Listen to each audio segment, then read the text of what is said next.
Et si le couple le plus glamour du cinéma européen, Marcello Mastroianni et Catherine Deneuve, avait tout, sauf la fin que nous espérions, ils sont tombés amoureux sur un plateau, ont partagé l'écran dans des films inoubliables et ont même eu une fille ensemble, mais ils ne se sont jamais mariés.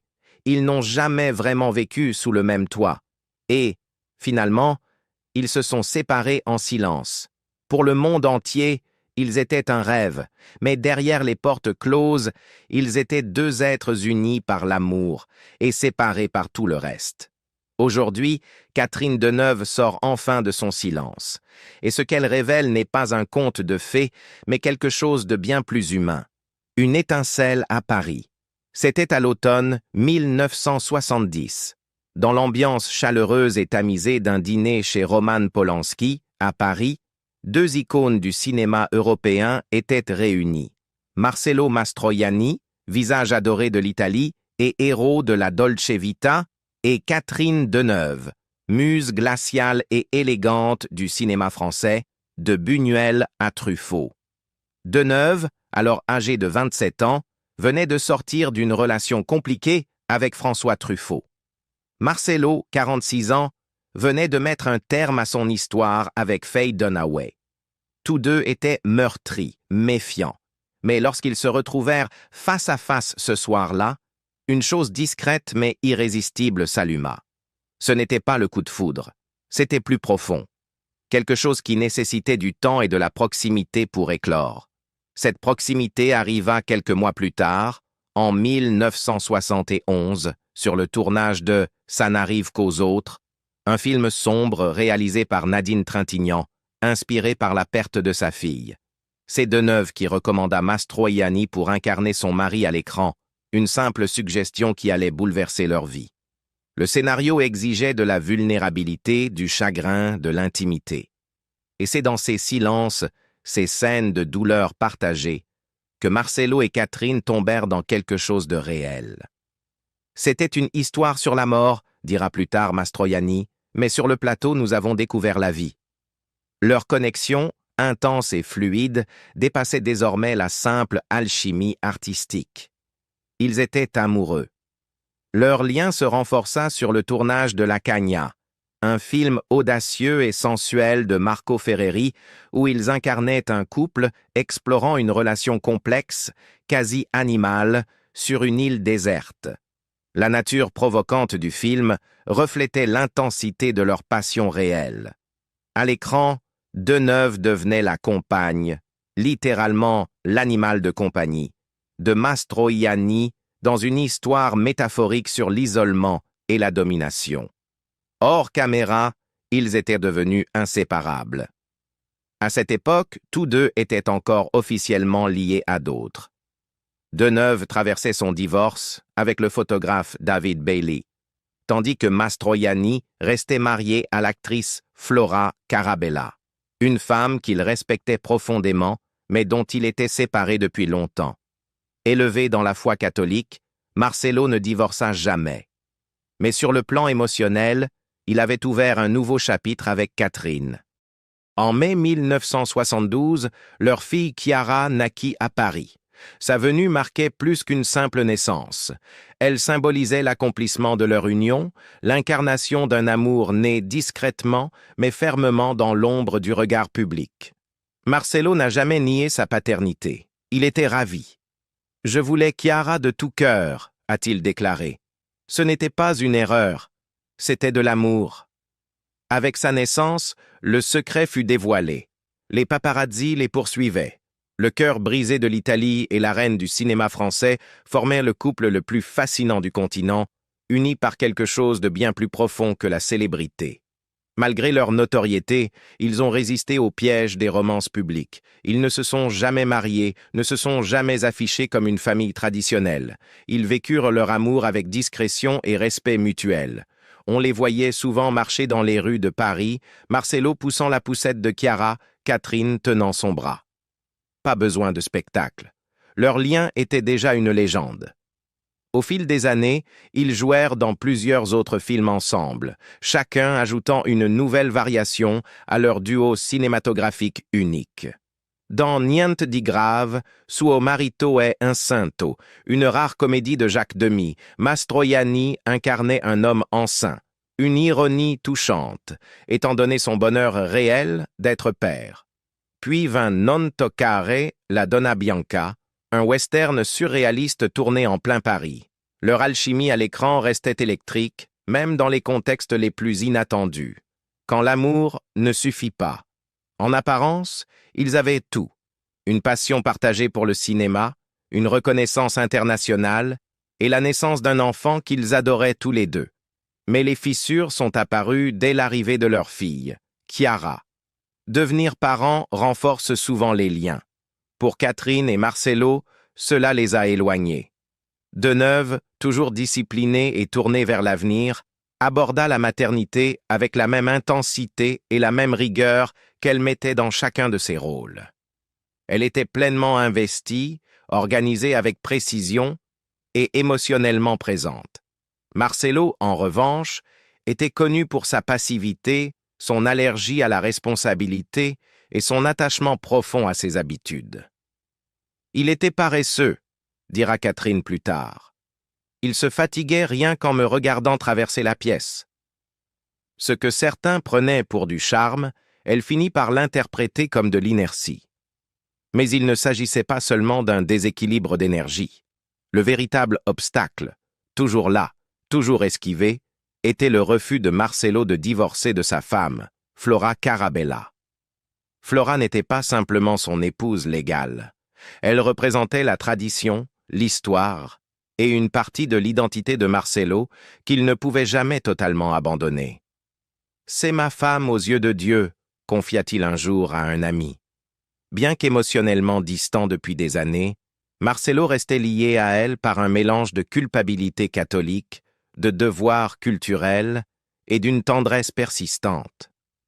L'Italie, rappelons-le, n'a légalisé le divorce qu'en 1970, et pour les hommes de sa génération, le mariage restait sacré, même si le couple n'existait plus que sur le papier.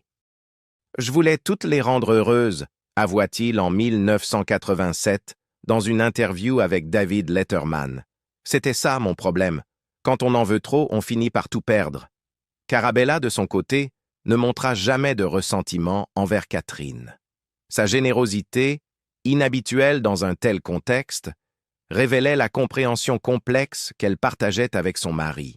« Je l'ai épousée par passion, et je suis restée par tendresse, par affection, » confia-t-elle. Ce genre d'amour donne naissance à autre chose.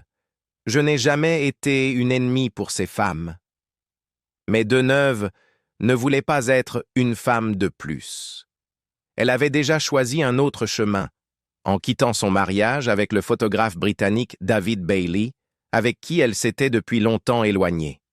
Lorsque Bailey évoqua leur divorce, ce fut sans amertume, mais avec un étonnement amusé. Elle m'a appelé et m'a dit « Oh Bailey, c'est fantastique !» J'ai demandé « Qu'est-ce qui est fantastique ?» Elle a répondu « Aujourd'hui, on a divorcé. » J'ai dit « C'est fantastique, ça ?» Et elle a dit « Oui, maintenant, on peut redevenir amant. » Pour Deneuve, ce moment de liberté n'était pas une fuite, c'était une clarté. Elle avait tourné la page, complètement, sans se retourner. Marcelo ne l'avait pas fait, et ne le ferait jamais. Des années plus tard, Catherine dira simplement « Notre vie ensemble s'est terminée par un échec, et je n'aime pas les échecs. » Mais ces mots n'étaient pas amers. Ils étaient honnêtes. Nous n'avions pas la même éducation, les mêmes racines, la même langue. Trop d'obstacles. Ce n'était pas seulement culturel, c'était aussi générationnel.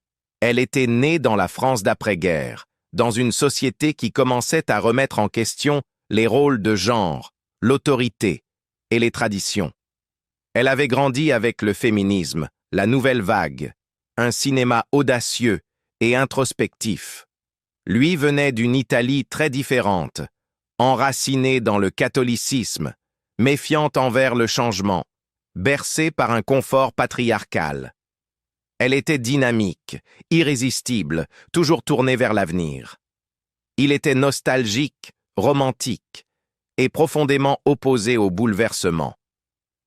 Marcelo n'aimait pas changer les choses, dit-elle, même quand elles ne fonctionnaient plus. Avec le temps, leur passion se mua en routine. L'intimité devint habitude. Les conversations se réduisirent à des considérations pratiques. La flamme d'autrefois s'éteignit doucement, laissant place à une forme de camaraderie. Il n'y eut ni trahison, ni dispute, juste une douce évidence. Ce n'était plus de l'amour, pas celui dont ils avaient besoin. En 1975, alors que Chiara n'avait que 3 ans, Catherine prit sa décision.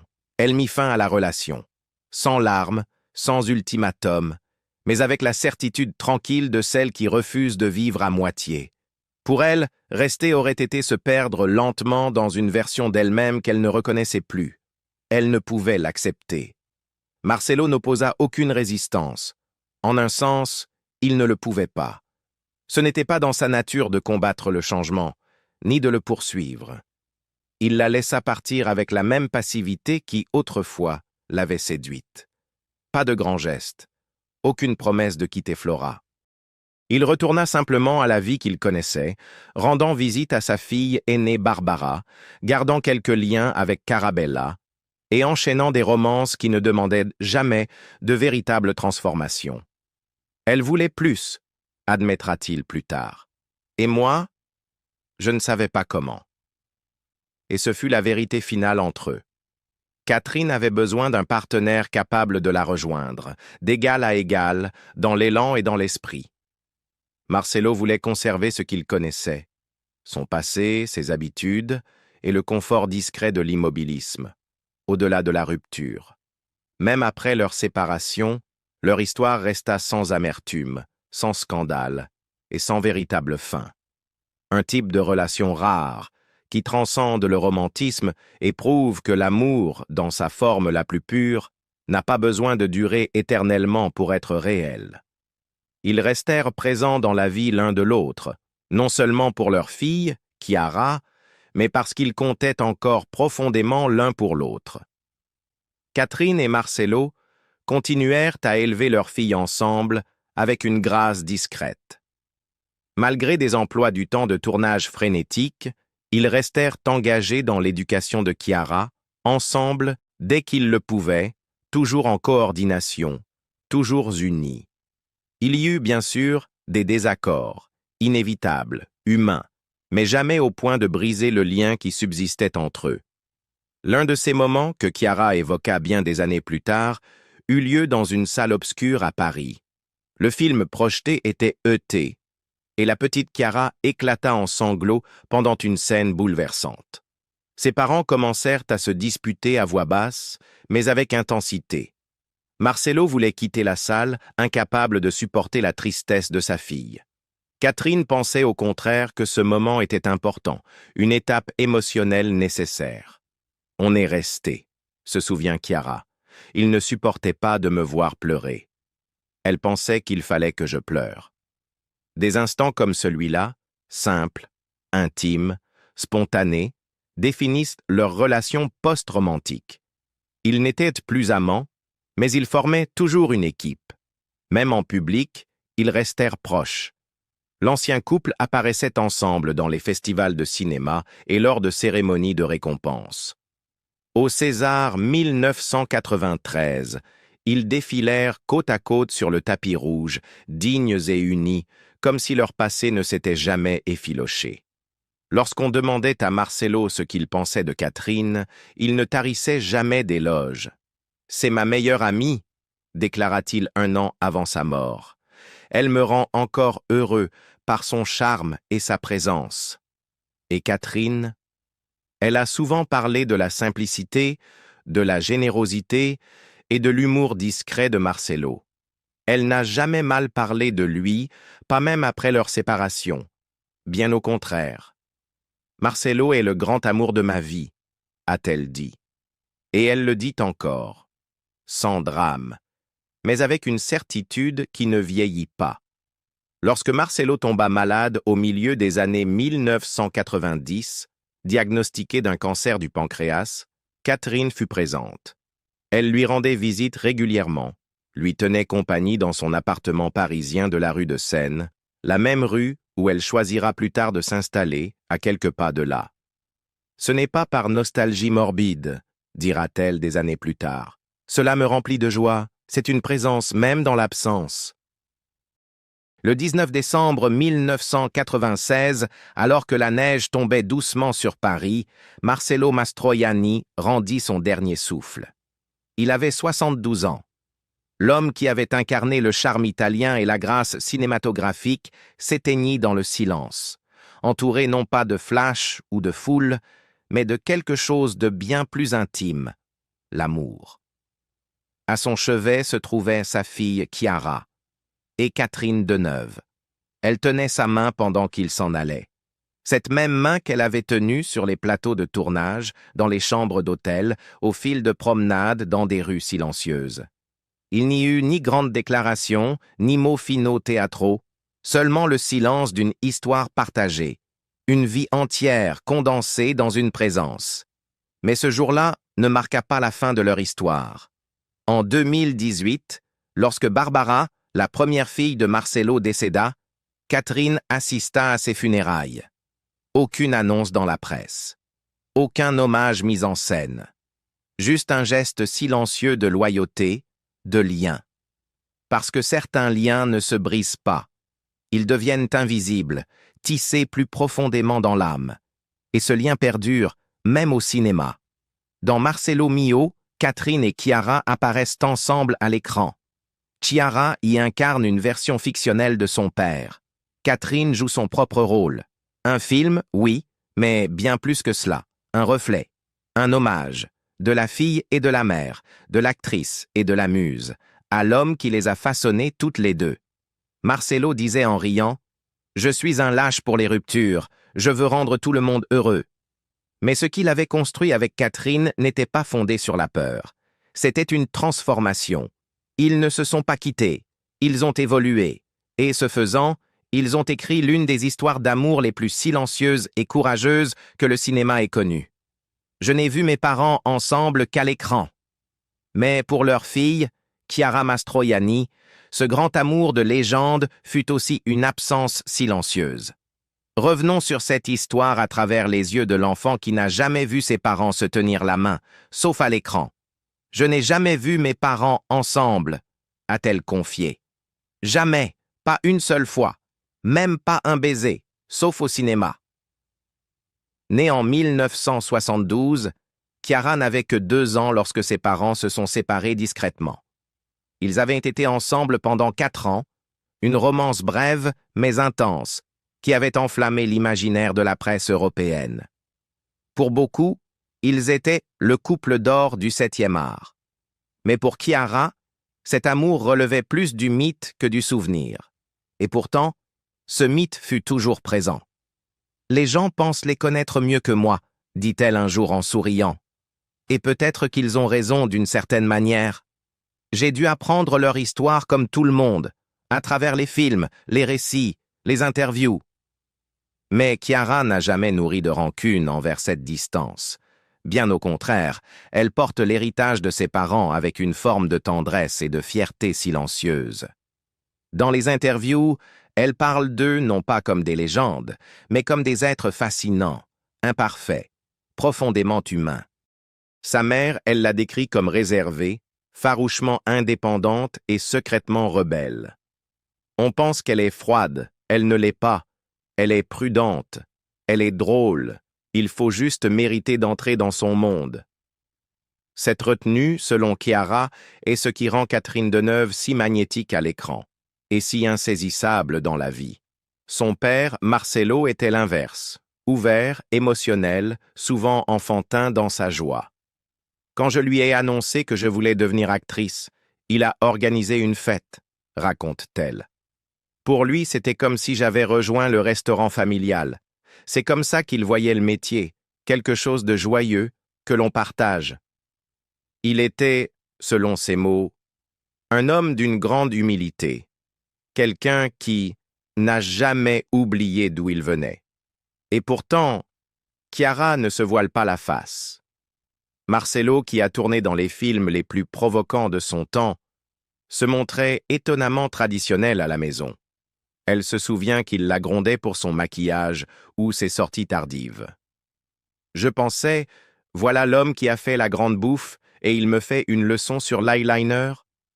Son enfance, telle qu'elle l'a décrit, était un mélange de surréalisme et de manque.